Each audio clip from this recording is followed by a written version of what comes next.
Há momentos em que o mundo parece seguir seu ritmo comum, mas o céu começa a se mover em silêncio. Enquanto você toma seu café, enquanto atravessa a rua, enquanto a vida corre sem pausa, algo maior já está sendo preparado. Não é ficção, não é teoria. Fique comigo até o final, porque existe uma verdade que a maioria prefere ignorar, mas que pode decidir onde você passará a eternidade. É o que a Bíblia descreve há séculos. E, no entanto, bilhões continuam vivendo como se nada estivesse prestes a acontecer. Fique comigo até o final, porque existe uma verdade que a maioria prefere ignorar, mas que pode decidir onde você passará a eternidade. As Escrituras afirmam que o retorno de Jesus Cristo não virá com aviso público nem com debates religiosos. Ele virá como um ladrão na noite, num instante em que ninguém espera. Caminhe comigo nesta jornada, porque antes desse dia chegar, sinais serão vistos na terra, no céu, nas nações, nas guerras, no coração das pessoas. Sinais que já estão acontecendo agora, enquanto você assiste este vídeo. E cada um deles aponta para algo que não pode mais ser adiado. Há uma frase que você precisa ouvir antes que seja tarde. Bilhões de cristãos acreditam estar prontos, mas não estão. Fique até o final, porque você vai entender por que tantos serão pegos de surpresa, por que tantos serão deixados para trás e por que a fé genuína está sendo trocada por uma aparência religiosa vazia. Você sente que existe algo além do que o sistema religioso entregou, algo verdadeiro, algo urgente, e este vídeo é um chamado para quem ainda tem tempo de despertar. Você está aqui porque algo dentro de você sabe que o mundo mudou, mesmo que ninguém queira admitir. Talvez seja uma inquietação silenciosa, talvez seja o peso das notícias, talvez seja aquela sensação de que as profecias da Bíblia não estão mais distantes. O Evangelho sempre alertou que chegaria um tempo em que a maioria estaria distraída. E esse tempo chegou. Antes de avançar, respire fundo e escute cada palavra com atenção. Isso não é sobre religião, é sobre verdade, sobre vida, sobre eternidade. Hoje vamos tocar em algo que sempre esteve diante dos seus olhos, mas que poucos realmente enxergam quando leem sobre o Apocalipse, que Deus, o Criador dos céus, da terra, do mar e de tudo que existe, abençoe grandemente você e a sua família e todas as áreas da sua vida. Agradeço a Deus pela sua vida e a vida da sua família. Muito obrigado por sua atenção e por você estar aqui hoje. Vou ser sincero com você. Este canal fala do que muitos evitam, do que as instituições não tocam, do que Jesus Cristo confrontou. E pessoas humildes como você decidem que esse tipo de conteúdo vale a pena ser preservado. Eu adoraria que você fizesse parte dessa comunidade que está crescendo. Então, se inscreva no canal, não como um favor para mim, mas como um voto de confiança na mensagem que estamos construindo juntos. E se você já caminha conosco, meu muito obrigado por retornar. E aqui vai algo que realmente quero saber. Em algum momento da sua vida, você já questionou profundamente as crenças religiosas que foram ensinadas para você? Escreva nos comentários apenas uma palavra que defina o que você sente hoje. Quero ver como está o coração da nossa comunidade. Agora vamos continuar, porque a história está apenas começando a ficar realmente interessante. A partir daqui, cada palavra importa. E garanto que ao final deste vídeo, você nunca mais verá o Apocalipse como um filme distante, mas como uma realidade que caminha na sua direção. Então pense comigo, se tudo estiver mais perto do que imaginamos, o que isso diz sobre você agora?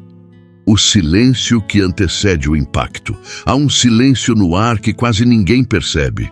Um silêncio que não vem da terra, mas do céu. Enquanto governos falam em paz e segurança, enquanto nações tentam costurar acordos que prometem estabilidade global, algo maior se move por trás do que os olhos alcançam. A Bíblia sempre alertou que chegaria o momento em que a humanidade buscaria uma voz única, um comando único, um líder que governaria todos. E esse movimento já começou, não com alarde, mas com suavidade, com promessas de união, com discursos sobre segurança, com o apelo por um mundo sem conflitos. Mas aqui está o ponto que muitos ignoram. Antes da manifestação plena do anticristo, o céu dá sinais, o sol, a lua, as estrelas, a terra gemendo, oceanos inquietos, nações confusas diante de fenômenos que ninguém consegue explicar. Tudo isso já está acontecendo aos poucos, enquanto as pessoas seguem sua rotina como se nada estivesse fora do lugar. E é aqui que o impacto começa a se formar. Olhe ao seu redor. Pessoas tomando café, entrando em estações de metrô, rindo em mesas de restaurante, assistindo séries, correndo para o trabalho, checando mensagens. A vida passa como se o céu estivesse dormindo. Mas o Evangelho sempre disse que o retorno de Jesus Cristo viria exatamente assim, num dia comum, num instante de distração, como ladrão na noite. Foi assim nos dias de Noé, foi assim nos dias de Sodoma. Será assim quando o Filho do Homem rasgar o céu. O texto sagrado descreve algo que o mundo moderno tenta ignorar. Haverá um momento em que tudo o que conhecemos será interrompido num piscar de olhos.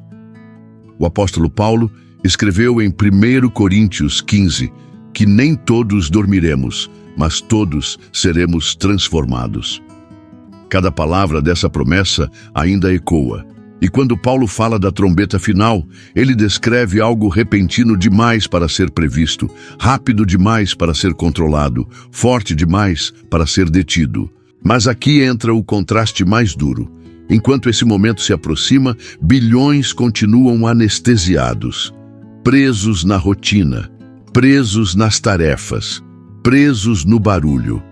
Exatamente como o Apocalipse descreve, um mundo ocupado demais para ouvir o céu.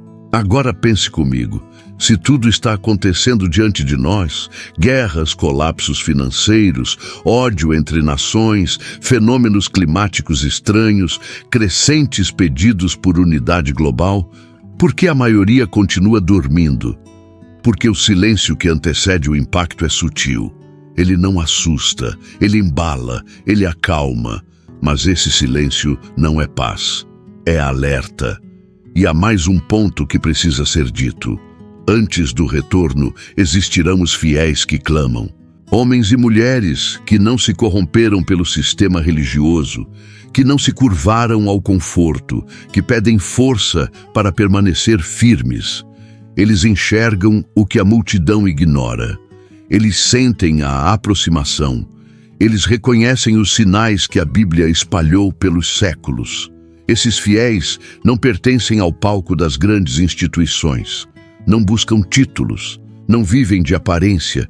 Eles apenas seguram a verdade que o Evangelho deixou. E são eles que percebem que o mundo entrou na contagem regressiva.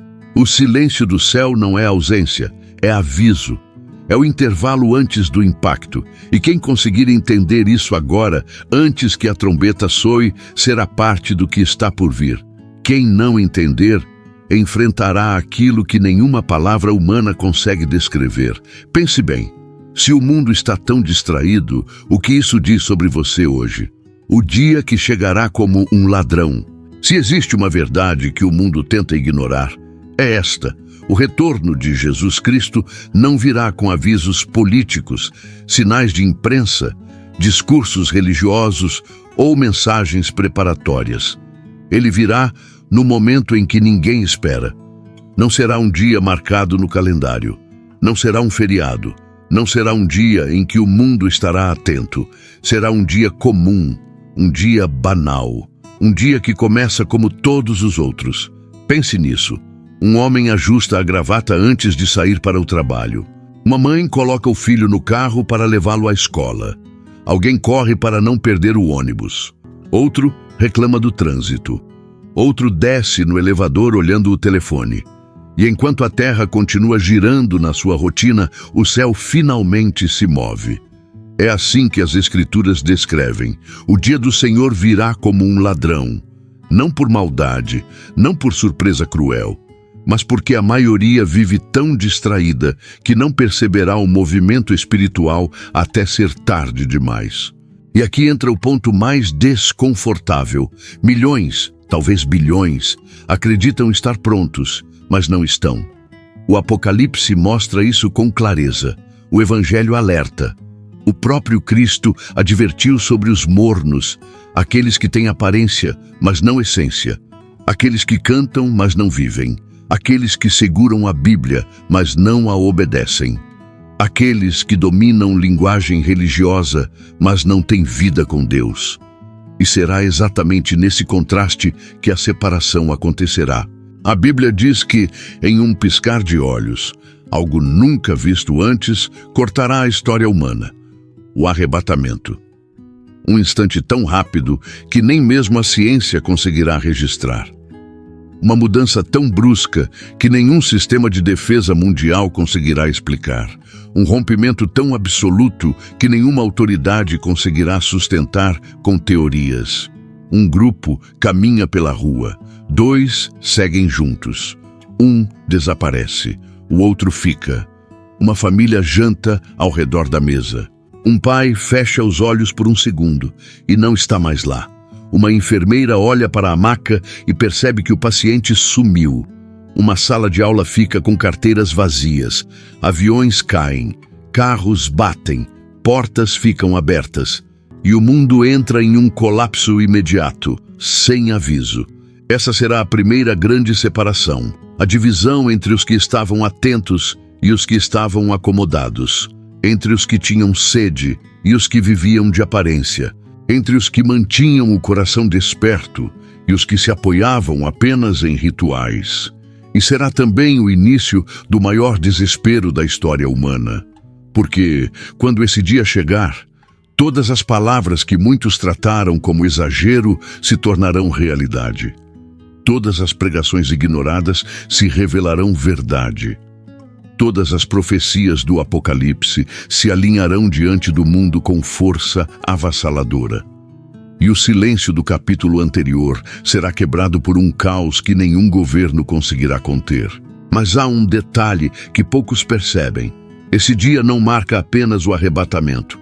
Marca também o fechamento da porta, o fim da oportunidade fácil, o fim do tempo da graça abundante. Depois desse dia, cada passo será feito em um terreno mais duro, mais escuro, mais hostil. Se essa separação acontecesse agora, neste exato momento, onde você estaria? Entre os que sobem ou entre os que ficam? A resposta dessa pergunta define tudo o que virá no próximo capítulo. O som da última trombeta. Há sons que a humanidade conhece, sirenes, explosões, alarmes, motores, gritos. Mas existe um som que nenhum ouvido humano ouviu ainda. Um som que não pertence à terra. Um som que não nasce do vento, nem do metal, nem das cordas. Um som que vem do próprio céu. A Bíblia chama esse momento de a última trombeta. E quando ela tocar, nada permanecerá igual. A cena é descrita de forma firme e direta pelas Escrituras.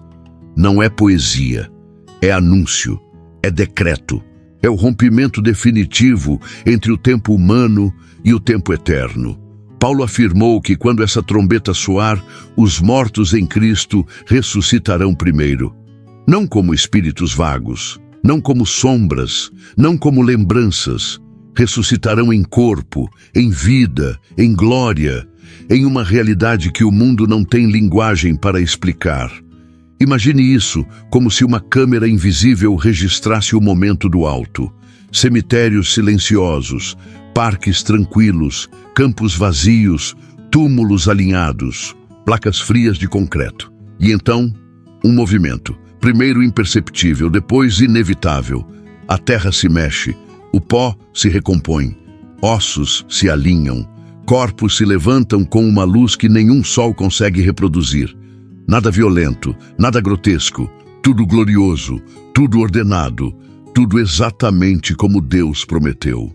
Enquanto isso, ao redor do mundo, algo ainda mais inesperado acontece entre os vivos. Pessoas comuns, caminhando, dirigindo, estudando, trabalhando, são tomadas por uma transformação instantânea. Num piscar de olhos, como Paulo disse, não há dor, não há medo, não há aviso, apenas mudança. O corpo mortal é revestido de imortalidade. O que era fraco se torna forte. O que era limitado se torna eterno. O que era carne se torna incorruptível. Tudo acontece tão rápido que nenhum ser humano conseguirá reagir. E então vem a parte mais marcante.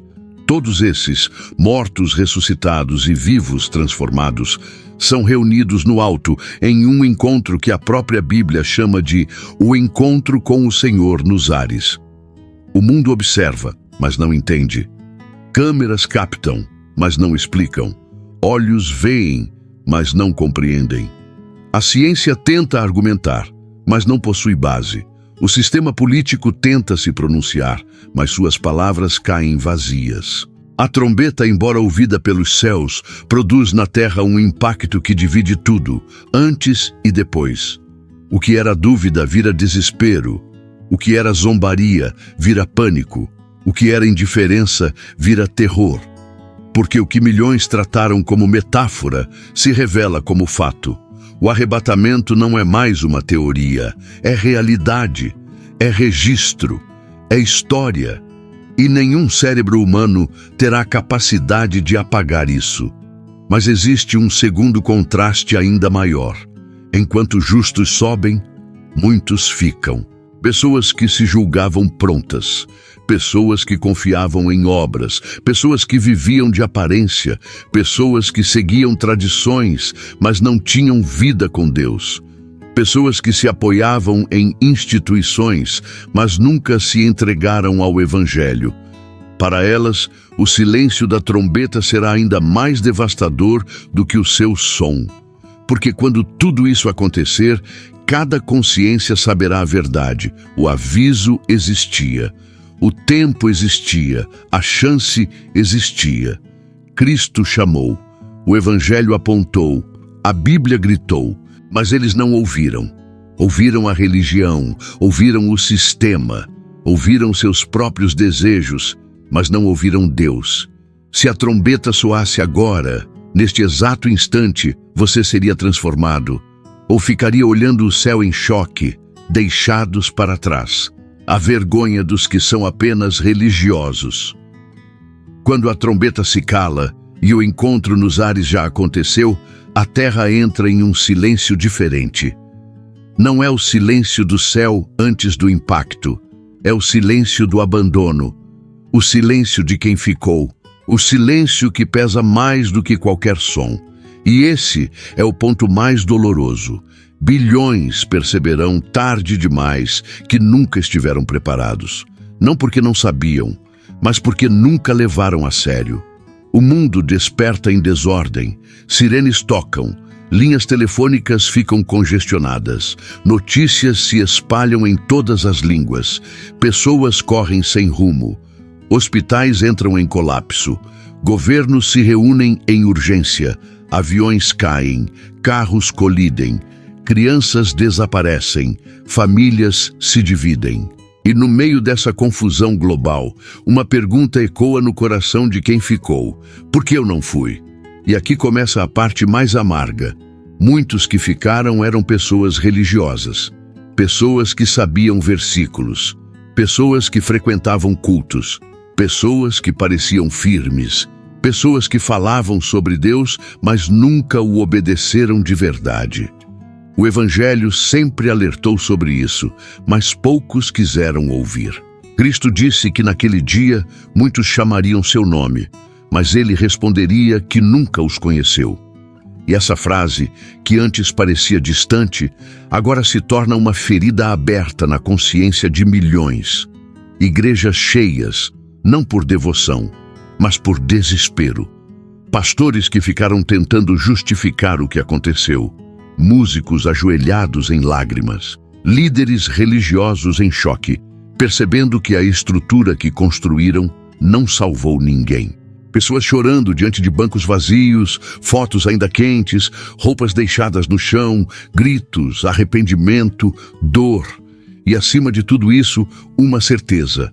Eles sabiam, ouviram, foram avisados. A Bíblia, o Apocalipse, o Evangelho, os sinais, tudo sempre esteve diante deles. Mas eles preferiram a aparência, preferiram a rotina, preferiram ser aceitos pelo grupo religioso em vez de serem transformados por Deus. E agora, diante da verdade escancarada, descobrem que religião nunca salvou ninguém. Esse será o dia em que muitos perceberão que estavam perto da fé, mas nunca dentro dela. Cumpriram regras, participaram de eventos, defenderam tradições, repetiram frases prontas, mas nunca se renderam.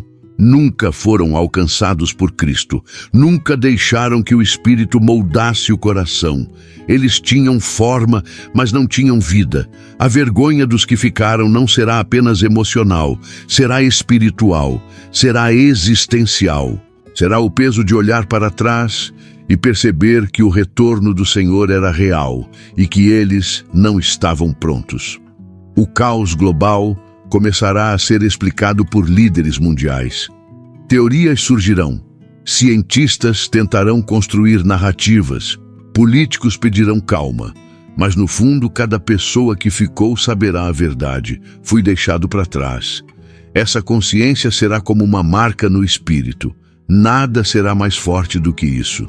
Muitos que ficaram tinham tudo para subir. Tinham acesso à verdade. Tinham tempo. Tinham chance. Tinham convites. Tinham alertas. Tinham o Evangelho. Tinham Jesus Cristo chamando. Mas ignoraram. A porta estava aberta, até o dia em que se fechou. E agora, quando olham para o céu vazio, uma pergunta se levanta dentro de cada um. Se eu tive tantas oportunidades, por que escolhi ficar? Essa pergunta vai ecoar por toda a terra, e ela abre caminho para o capítulo mais sombrio até agora. O início da tribulação. Quando a poeira dos primeiros dias baixa, algo ainda mais sombrio começa a se formar. O mundo não ficará muito tempo em pânico desorganizado. A desordem inicial abre caminho para algo planejado, construído, silencioso, que vinha sendo preparado há anos, enquanto ninguém prestava atenção. O arrebatamento não apenas expõe quem ficou, ele revela também o cenário perfeito para o surgimento de um governo global, um sistema unificado, uma liderança centralizada. Um comando que promete estabilidade, mas carrega nas sombras o maior engano da história humana. Nesse momento, líderes mundiais aparecem em transmissões ao vivo. Falam em paz, segurança, reconstrução, convocam nações, reúnem conselhos, criam pactos, usam linguagem suave. Convocam especialistas para explicar o desaparecimento em massa. Um diz que foi um fenômeno cósmico, outro fala em anomalia quântica, outro tenta convencer que se trata de um avanço da evolução humana.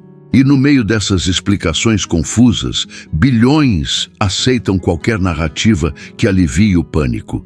Mas dentro da alma de cada pessoa que ficou, existe uma verdade cravada como espinho. Eles sabem o que aconteceu.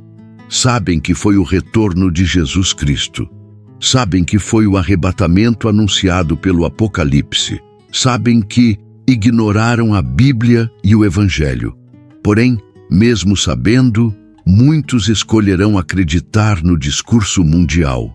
Não por convicção, mas por desespero. Preferirão se agarrar à mentira, porque a verdade dói demais, e é nesse ambiente caótico e frágil que o sistema religioso começa a se reinventar. Denominações se unem, líderes que ficaram tentam explicar por que não subiram. Muitos dirão que Deus permitiu aquilo para purificar a fé. Outros afirmarão que os arrebatados eram fanáticos. E pouco a pouco, o cenário perfeito se forma. Uma fé globalizada, moldada por discursos suaves, sem confronto, sem arrependimento, sem Cristo. Uma espiritualidade unificada, mas vazia. Exatamente o que o anticristo vai precisar para dominar o mundo. Nesse ponto, o mundo começa a experimentar os primeiros sinais da tribulação real. A economia entra em colapso, mercados congelam, bancos travam, abastecimento diminui, países entram em conflito por recursos, a sensação de segurança desaparece. As pessoas que antes zombavam da profecia agora lutam por comida, água, proteção. Tudo acontece rápido demais para que alguém se adapte. E nos bastidores já existe alguém se movendo com calma. Uma figura que ninguém conhece totalmente, mas que todos começam a admirar. Ele surge com discursos equilibrados, propõe soluções, apresenta acordos que parecem impossíveis, ganha apoio, ganha força, ganha voz. Ele fala o que o mundo desesperado quer ouvir. Ele oferece o que o mundo destruído acha que precisa. Ele promete cura para a dor do planeta. E o planeta abraça. Ao mesmo tempo, pequenos grupos de pessoas despertam tarde demais para o que ignoraram por anos. Eles se escondem, oram, choram. Procuram explicações na Bíblia, tentam sobreviver. Eles entendem que o que está acontecendo é apenas o começo. Eles sabem que o que vem adiante será ainda mais duro. Eles temem, mas já não podem fugir. A tribulação não começa com fogo caindo do céu. Ela começa com esperança falsa. Ela começa com promessas sedutoras. Ela começa com estabilidade artificial. Ela começa com paz enganosa. A destruição virá depois. Antes do caos final, o mundo acreditará que encontrou seu Salvador, mas ele será exatamente o oposto do que parece. E isso nos leva ao próximo ponto. Quando o céu romper os primeiros selos, ninguém será capaz de ignorar o que está vindo. Os 7 selos, quando o céu se abre. O mundo acredita que o caos já começou, mas o que está diante dele é apenas a superfície. O verdadeiro abismo se abre quando o primeiro selo é rompido. E esse rompimento não acontece pela mão de governos, nem por avanços tecnológicos, nem por forças naturais. A Bíblia descreve algo mais alto, algo mais poderoso, algo que parte diretamente do trono. Selo após selo, o céu inicia o julgamento que a humanidade ignorou por séculos.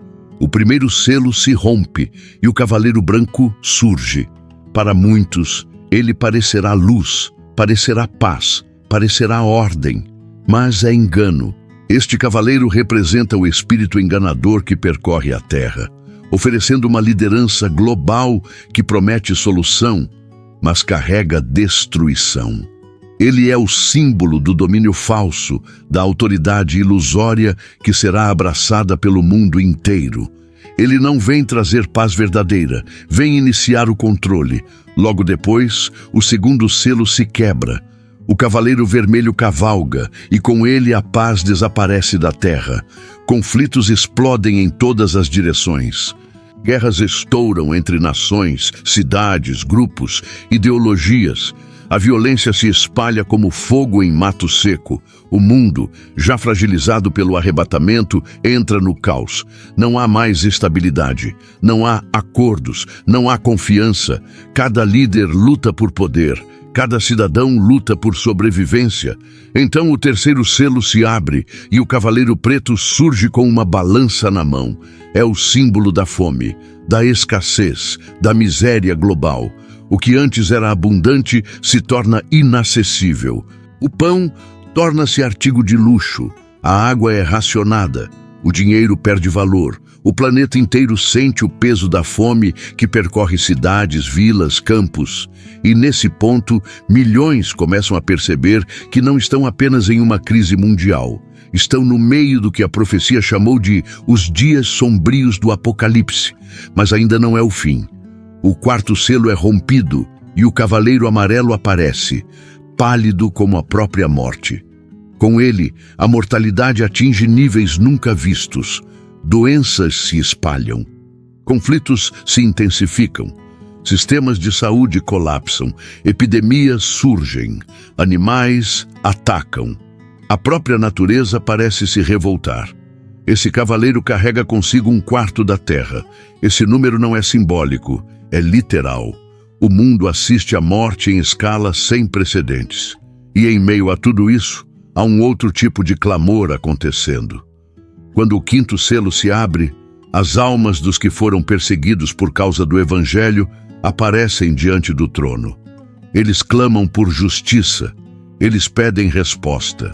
Eles perguntam até quando? E a resposta do céu é simples e profunda: ainda por um pouco. Isso significa que o julgamento não apenas continua, ele se intensifica. O 6º selo se rompe e a criação inteira reage. A terra treme, o sol escurece, a lua parece sangue, estrelas caem como fagulhas, montanhas se movem, ilhas desaparecem. O planeta que parecia firme mostra sua fragilidade. Reis, poderosos, governantes, exércitos, todos se escondem em cavernas, pedindo que as pedras caiam sobre eles. Eles não pedem salvação, pedem esconderijo, porque agora sabem que o Deus que ignoraram levantou a mão. E o mais assustador ainda está por vir. O 7º selo abrirá espaço para algo muito maior. O silêncio no céu após o 7º selo não é vazio. É o prenúncio de algo que mudará tudo outra vez. Você estaria pronto para o que vem depois desse silêncio? As trombetas que ferem a terra. Depois que o 7º selo se rompe, o céu não reage com explosões, reage com silêncio. Um silêncio que não acalma, um silêncio que pesa, um silêncio que anuncia que algo maior está chegando. E então, após esse intervalo tenso, 7 anjos recebem 7 trombetas. Cada trombeta é um golpe direto sobre o planeta. Não é simbólico, não é figurativo, é real, é físico, é global. A primeira trombeta soa e fogo misturado com sangue cai sobre a terra. Árvores queimam, campos inteiros são destruídos. 1/3 da vegetação some diante de uma tempestade que o mundo nunca viu. O impacto não é apenas ecológico, é emocional. O planeta entra em desespero.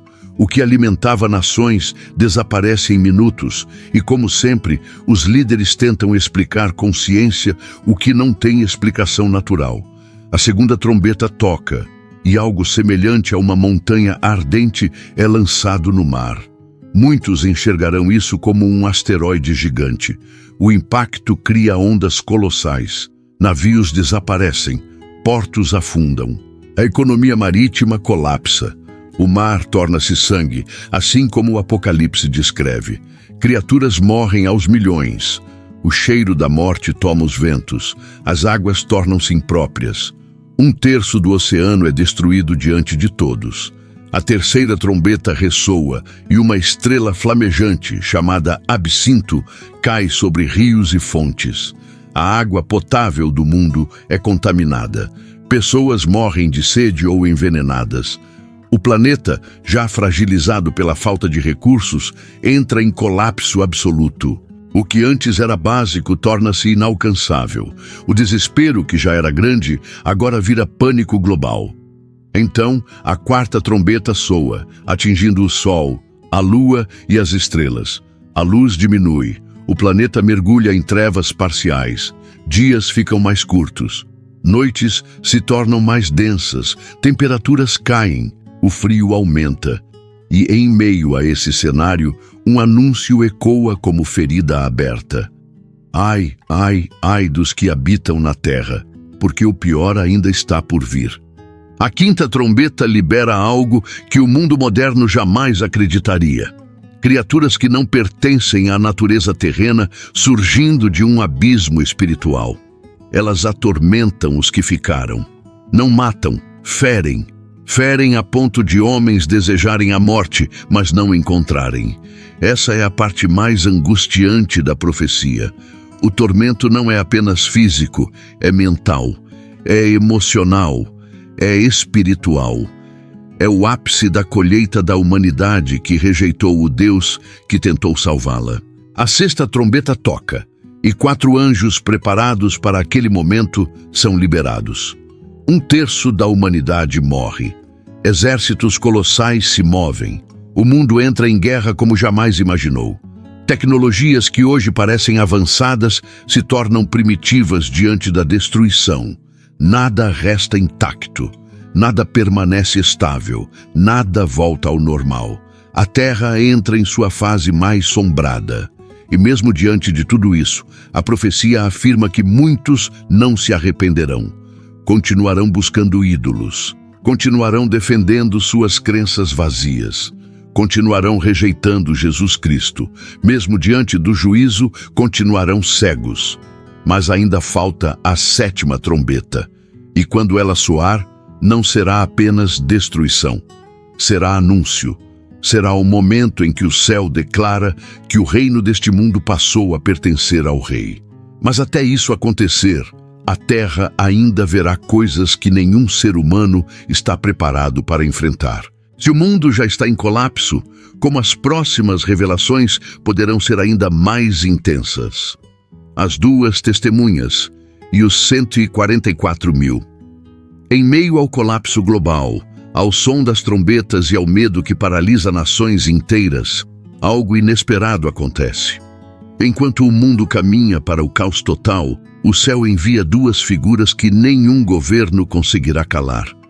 Não são líderes políticos, não são filósofos, não são ativistas, são 2 testemunhas. 2 homens levantados diretamente por Deus para confrontar o sistema mundial e expor a mentira que se espalhou depois do arrebatamento. Eles surgem em Jerusalém, o centro espiritual da profecia, e pregam com uma autoridade que nunca mais será vista sobre a terra. Suas palavras cortam como lâmina, cada frase expõe a verdade do Apocalipse, cada alerta revela o engano do anticristo. Eles não falam para agradar, eles falam para despertar. E durante 1260 dias, ninguém consegue silenciá-los. A Bíblia descreve que eles possuem poder para fechar o céu, enviar pragas, ferir a terra, transformar águas. Eles não fazem isso por espetáculo. Fazem para confrontar o sistema mundial que tenta apagar a verdade. Fazem para que o mundo entenda que ainda existe misericórdia, mas que ela está chegando ao fim. E enquanto essas 2 testemunhas caminham entre multidões, algo ainda maior acontece nos bastidores espirituais. 144 mil são selados, homens escolhidos de tribos específicas, homens que pertencem ao povo de Israel, homens marcados para serem protegidos durante o período mais sombrio da história. Eles não carregam placas, não fazem discursos públicos, não buscam fama, apenas são selados. E sua missão se conecta diretamente ao cumprimento final da profecia. O mundo observa as 2 testemunhas com ódio crescente. Políticos as chamam de ameaça. Especialistas dizem que são terroristas espirituais. Líderes religiosos afirmam que são hereges. A mídia global os ridiculariza. Mas ninguém consegue tocá-los. Eles profetizam com fogo nos olhos. Falam do arrependimento que a humanidade rejeitou. Expõem o falso Messias que já trabalha nas sombras. Chamam as pessoas ao retorno a Deus. E muitos tentam atacá-los, mas caem diante deles. Porém, após cumprirem sua missão, o cenário finalmente muda. A besta que sobe do abismo, o próprio anticristo, recebe permissão para tocá-los. Ele os mata e seus corpos ficam expostos nas ruas de Jerusalém. O mundo comemora, cidades fazem festa, nações enviam presentes umas às outras. A mídia transmite a cena como se fosse triunfo. O planeta celebra a morte daqueles que chamavam de incômodo. Mas depois de 3 dias e meio, algo acontece diante de todas as câmeras, diante de todos os olhos, diante das nações inteiras. As 2 testemunhas se levantam. O espírito de vida entra neles. Seus pés firmam no chão. O mundo congela, pessoas gritam, repórteres entram em pânico, líderes políticos emudecem. Eles ressuscitam publicamente diante da humanidade inteira e são levados ao céu em uma nuvem. Deus demonstra seu poder diante de um mundo que o rejeitou. não em segredo, não em visões, mas ao vivo, globalmente. E enquanto os povos ainda tentam compreender o impossível, ocorre um grande terremoto. A cidade é abalada. Milhares morrem. O medo toma conta da terra. E por um breve instante, muitos reconhecem que Deus está no controle. Mas esse reconhecimento não será suficiente para impedir o avanço do anticristo, porque agora ele sabe que sua hora chegou. E o mundo inteiro está pronto para recebê-lo como Salvador. O que acontecerá quando ele finalmente exigir adoração mundial? O anticristo e a marca. Depois que as duas testemunhas sobem ao céu, o mundo entra em uma nova fase. Uma fase em que a dor se mistura com sedução, em que o medo se mistura com esperança falsa, em que a humanidade, cansada de tormentos, abraça qualquer figura que ofereça ordem, cura e estabilidade. E é exatamente nesse cenário que o anticristo se revela por completo, não como monstro, não como figura grotesca, mas como líder admirado, inteligente e persuasivo. Ele aparece como a solução final para o caos que se espalhou pelo planeta. Ele fala em unidade, em reconstrução, em paz, em justiça social. Oferece respostas rápidas para problemas que pareciam insolúveis. Ele promete restaurar economias, reorganizar nações, curar feridas políticas, e o mundo, exausto, aceita cada palavra. Governos se curvam, líderes religiosos o elogiam, multidões o seguem. Ele se torna a voz mais influente do planeta e, ao mesmo tempo, a mais enganosa. Mas, por trás desse discurso impecável, existe algo mais profundo acontecendo. Ele não quer apenas governar, ele quer adoração, ele quer controle sobre cada vida.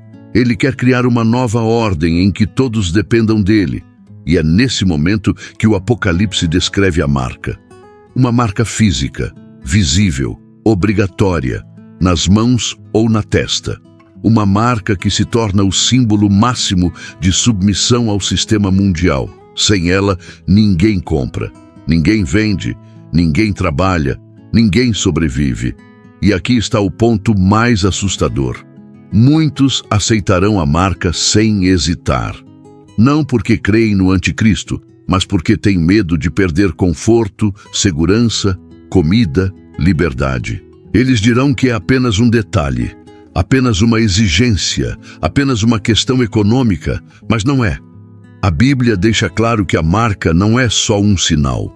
É um voto, é um pacto, é uma entrega da alma ao sistema que se opõe a Deus. Enquanto isso, aqueles que recusam a marca se tornam inimigos imediatos do Estado mundial. São caçados, perseguidos, ridicularizados, acusados de sabotagem, chamados de inimigos da paz. Muitos são presos, muitos são mortos. Muitos se escondem na escuridão, como fugitivos que o mundo chamará de fanáticos, mas que o céu chamará de fiéis. Eles não se curvaram antes e não se curvarão agora. O anticristo entra no templo reconstruído e se declara Deus. Não um Deus simbólico, não um Deus metafórico. Ele exige adoração literal, ele exige culto, ele exige rendição absoluta. E as nações, cegas pela manipulação, o adoram. Esse é o ponto exato em que a rebelião humana atinge seu auge. O ponto em que milhões selam o próprio destino. Os que aceitam a marca acreditam estar entrando em uma nova era. Uma era de estabilidade. Uma era de união global. Mas, na verdade, estão entrando na fase mais sombria do juízo. Porque cada pessoa marcada pertence ao sistema que enfrentará a ira final de Deus. A humanidade se divide entre os marcados e os perseguidos. Entre os que seguem o anticristo e os que permanecem com Cristo. Entre os que escolhem sobreviver no presente e os que escolhem resistir para a eternidade.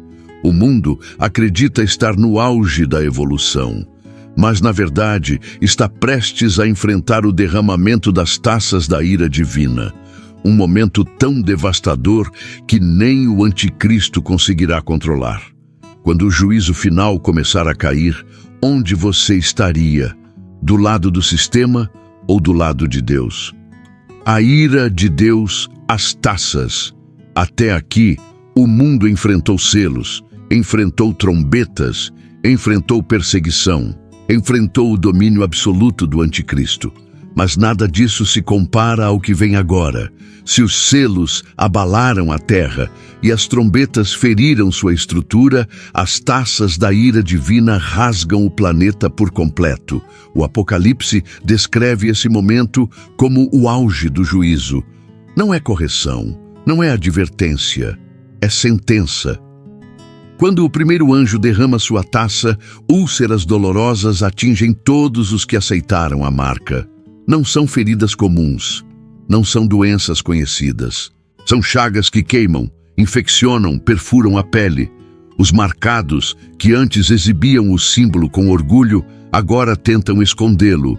Dor toma seus corpos, o mundo se enche de gemidos, e mesmo assim, muitos ainda não se arrependem. A segunda taça é derramada, e o mar inteiro, não apenas um terço, torna-se como sangue. O cheiro é insuportável. Criaturas marinhas morrem aos milhões. Portos desabam. Cidades costeiras entram em colapso. O comércio mundial desmorona de vez. A economia global, que o anticristo prometeu reconstruir, desaba diante de um juízo que nenhum governo consegue controlar. A terceira taça atinge rios e fontes de água. O planeta perde praticamente toda a sua água potável. Tudo se torna amargo, tudo se torna letal. Homens tentam fugir, cavar, filtrar, desinfetar, mas nada funciona. A sentença foi decretada e o mundo colhe aquilo que escolheu. Então o quarto anjo derrama sua taça e o sol passa a queimar com intensidade inimaginável. Não é apenas calor. É um fogo que rasga a pele. Pessoas gritam pelas ruas. Ventos quentes atravessam cidades. Regiões inteiras ficam inabitáveis. As sombras desaparecem. O planeta arde. E mesmo diante disso, o Apocalipse afirma que os homens blasfemam contra Deus. Eles culpam o céu, mas não abandonam o anticristo. O quinto anjo derrama sua taça sobre o trono da besta, e trevas densas cobrem o reino do anticristo. Não é ausência de luz, é escuridão que se sente. Uma escuridão que pesa como pedra sobre o espírito. Uma escuridão que enlouquece, pessoas rangem os dentes, têm medo de mover os pés, têm medo de respirar, têm medo de existir. O mundo mergulha em uma noite sem estrelas, sem lua, sem cor. É o prenúncio do fim. O sexto anjo derrama sua taça e o rio Eufrates seca. Isso abre caminho para reis do Oriente, preparando o palco para a batalha final. Espíritos enganosos percorrem nações, manipulando exércitos, construindo alianças. O mundo é sugado para um conflito inevitável. Cada passo aproxima a humanidade de Armagedon, o cenário que a profecia anunciou há séculos, e então chega o momento mais terrível. O sétimo anjo derrama a última taça, e uma voz forte sai do templo declarando: "Está feito." A partir daqui, a Terra entra no pior terremoto da história. Ilhas desaparecem, montanhas desmoronam, cidades são destruídas. O planeta inteiro treme como folha ao vento. Pedras gigantes, pesando dezenas de quilos, caem do céu.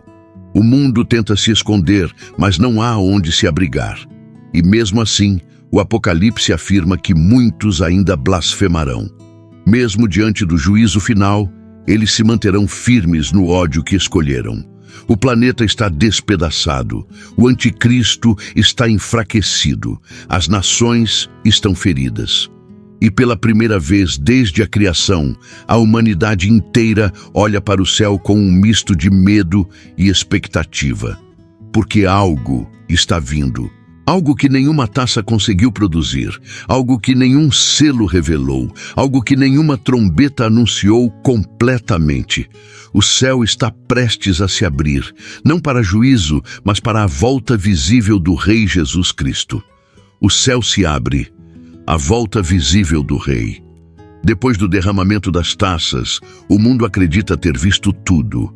Viu a natureza se revoltar, viu o sol queimar, viu o céu escurecer, viu cidades ruírem, viu o anticristo perder o controle que parecia absoluto. Mas nada, absolutamente nada, prepara a humanidade para o que acontece a seguir. O momento mais aguardado da história, anunciado pela Bíblia desde Gênesis até o Apocalipse, finalmente chega. O céu se abre, não como nuvens se movendo, não como um fenômeno climático, não como luz refletida. Se abre como uma cortina rasgada por mãos invisíveis, uma fenda luminosa, viva, intensa, um portal entre o temporal e o eterno. A atmosfera treme. A terra inteira silencia. O ar muda. O coração humano reconhece instintivamente o que está acontecendo, mesmo aqueles que negaram, zombaram e rejeitaram essa verdade durante toda a vida. E então ele aparece, Jesus Cristo. Não como o carpinteiro, não como o crucificado, não como o homem simples que caminhou pela Galileia. Ele vem como rei, como Senhor, como juiz. Seus olhos brilham como fogo, sua voz ecoa como muitas águas, seu rosto resplandece com glória que nenhuma linguagem humana consegue descrever. Ele vem montado em um cavalo branco, seguido por um exército celestial vestido de linho puro. Não é mito, não é símbolo, é real. As nações tremem. Governantes congelam, soldados abaixam armas. O anticristo, pela primeira vez, sabe que perdeu. Sua força se dissolve, seu domínio termina. O falso profeta sente o mesmo. O sistema mundial finalmente percebe que não estava diante de um líder iluminado, estava diante de uma sombra prestes a ser destruída pela luz que agora desce do céu. Nações inteiras, reunidas por engano, posicionam-se para a batalha final. Seu objetivo é resistir à vinda do rei. Uma missão impossível. Um confronto que dura segundos. A voz de Cristo basta. Não há troca de golpes. Não há disputa equilibrada. Não há chance. O sopro de sua boca destrói os exércitos. Sua palavra desarma o mundo. Seu poder encerra séculos de rebelião humana. O anticristo e o falso profeta são capturados vivos e lançados no lago de fogo. Não existe julgamento para eles. Não existe defesa. Não existe apelação. O destino deles é imediato. Esse é o fim da maior mentira da história. A humanidade, que por anos acreditou em seus discursos, agora assiste impotente à verdade que ignorou. Enquanto isso, os sobreviventes da tribulação, que recusaram a marca e permaneceram fiéis, caem de rosto no chão. Eles choram, eles tremem, eles reconhecem o Rei, eles o adoram. Esse é o momento em que toda a dor, perseguição e sofrimento finalmente encontram resposta. A justiça chega, a luz chega, a verdade chega. Tudo o que foi prometido no Apocalipse se cumpre em um único gesto do Filho de Deus. E então algo ainda mais profundo acontece. O mundo, devastado, silencioso e quebrado, assiste ao início de uma nova era. Cristo, agora visível a todos, prepara o início de seu reino. 1000 anos de paz, justiça e ordem. Não será governo humano, não será política, não será filosofia, será o governo do próprio Criador. Mas antes que essa nova era se estabeleça, ainda existe um último capítulo. Um capítulo que revela o destino final da humanidade, o fim absoluto da morte, do mal e da escuridão. O que espera aqueles que atravessarem o limiar para o novo mundo. 1000 anos de paz e o destino final da humanidade. Quando o rei coloca os pés sobre a terra, a história finalmente encontra seu eixo. Depois do caos, depois do domínio do anticristo, depois das taças da ira, depois do juízo sobre as nações, começa aquilo que a Bíblia descreve como o período mais extraordinário já vivido pela humanidade. 1000 anos de paz sob o governo de Jesus Cristo. É o milênio. Não é metáfora, não é poesia, é realidade concreta, terrena, visível.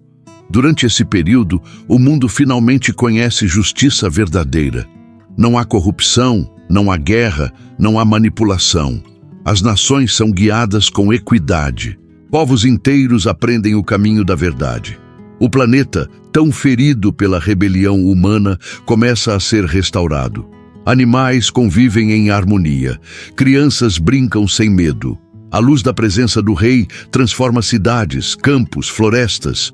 Tudo respira ordem, tudo respira vida. Enquanto isso, aqueles que ressuscitaram no arrebatamento reinam com Cristo. Eles não envelhecem, não adoecem, não sofrem. Eles governam as nações com sabedoria. São testemunhas vivas da fidelidade divina. E os sobreviventes da tribulação, que recusaram a marca e permaneceram fiéis, agora vivem sob proteção e justiça. Eles formam famílias, constroem lares, prosperam. Muitos que nunca ouviram a verdade a entenderão agora, quando a glória do Rei não puder mais ser negada. Mas mesmo durante esse período de paz, existe um aviso silencioso pairando sobre a terra. Satanás, o adversário, foi preso por 1000 anos. Ele não atua, ele não tenta, ele não engana, mas a natureza humana permanece. Aqueles que nascerem durante o milênio ainda precisarão escolher, ainda precisarão decidir a quem pertencem. E esse é o ponto que muitos não compreendem. Até mesmo em um mundo perfeito, o coração humano continuará capaz de se rebelar.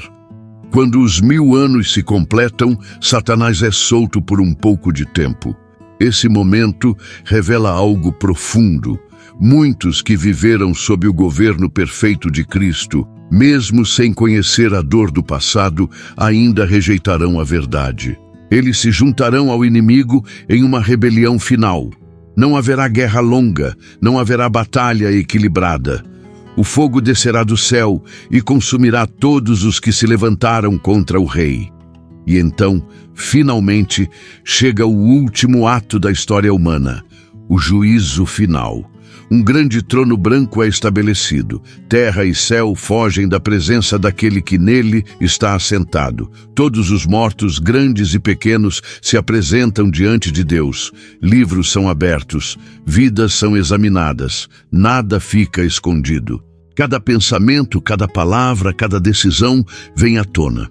E aqueles cujos nomes não estão no livro da vida são lançados no lago de fogo, junto com o diabo, com a besta e com o falso profeta. Esse é o fim definitivo do mal. Mas o destino dos fiéis não termina aqui.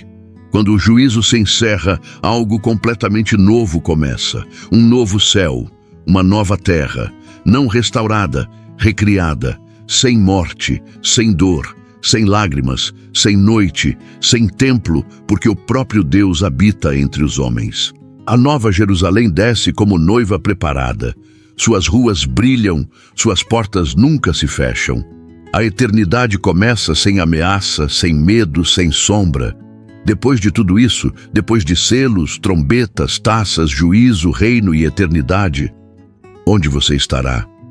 A resposta dessa pergunta define não apenas seu futuro, mas sua eternidade.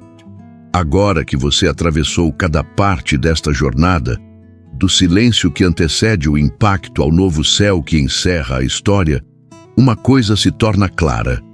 Nada disso é ficção, nada disso é exagero, nada disso é alegoria. É exatamente o que a Bíblia anunciou, o que o Apocalipse descreveu e o que Jesus Cristo alertou com tamanha clareza que só o orgulho humano conseguiu ignorar. Tudo o que você ouviu aqui, selos, trombetas, taças, anticristo, juízo, milênio e eternidade, não foi criado para assustar você. Foi criado para despertar você. Porque no fim, a pergunta que atravessa todo este vídeo não é sobre o futuro do mundo. É sobre o seu futuro. Sobre onde você estará quando tudo isso acontecer. sobre quem você segue agora, sobre qual voz você escuta quando ninguém está vendo. O Evangelho nunca esteve interessado em religião, nunca buscou aparência, nunca chamou ninguém para rituais vazios. Ele chamou para a transformação, para a verdade, para a entrega, para a vida. E é por isso que bilhões serão pegos de surpresa, não porque Deus os rejeitou, mas porque eles mesmos escolheram andar longe do que Ele ofereceu. Se você chegou até aqui, é porque algo dentro de você sabe que não pode continuar vivendo como antes. Porque este vídeo não é entretenimento, é alerta, é convite, é porta aberta enquanto ainda há tempo. Então, pense profundamente. Se o céu se abrisse agora, você estaria pronto? Antes de nos despedirmos, que as ricas bênçãos de Deus estejam com você e a sua família para todo o sempre. Obrigado por sua atenção do fundo do meu coração. Obrigado por você chegar até aqui. Você é exatamente o tipo de pessoa que faz essa comunidade ser especial. Se você já caminha conosco, obrigado por retornar. Se você ainda não é inscrito neste canal, se inscreva e ative as notificações. Se este conteúdo falou com você, deixe seu like, compartilhe. E agora, a parte que realmente importa para mim, a seção de comentários abaixo não é apenas um espaço para você deixar sua opinião. É uma comunidade real de pessoas compartilhando sentimentos, experiências e perspectivas. Então quero que você faça algo. Conte sua história. Você foi criado em alguma tradição religiosa? Você ainda pratica? Se afastou por quê? Que papel a religião desempenhou na sua vida para o bem ou para o mal? Não tenha medo de ser honesto. Não tenha medo do que as pessoas vão dizer. Alguns dos comentários mais impactantes que já li vieram de pessoas compartilhando suas jornadas pessoais de fé, dúvida, perda, descoberta. Você não está sozinho nos seus pensamentos. Isso cria conexões reais e profundas. E se você achou este conteúdo valioso, se ele te fez pensar, se ele expandiu sua mente sobre como o mundo funciona, considere compartilhar com alguém que você acha que também se beneficiaria com esse vídeo. Porque no final das contas, o que estamos fazendo aqui é continuar a tradição mais antiga e mais nobre da humanidade. Contar histórias, compartilhar conhecimento, tentar entender juntos esse universo estranho e maravilhoso no qual nos encontramos. Obrigado por fazer parte desta comunidade. Assista ao próximo vídeo que aparecerá no card. Qual o sentido da vida para ricos, pobres e classe média? A verdade que ninguém conta. Vai ampliar sua visão e fortalecer sua caminhada. Nos vemos no próximo vídeo. E até lá, assista aos outros vídeos deste canal. O conteúdo irá agregar muito valor à sua vida e à vida da sua família. Continue questionando, continue aprendendo e continue sendo essa pessoa especial aos olhos de Deus. A eternidade está mais perto do que você imagina.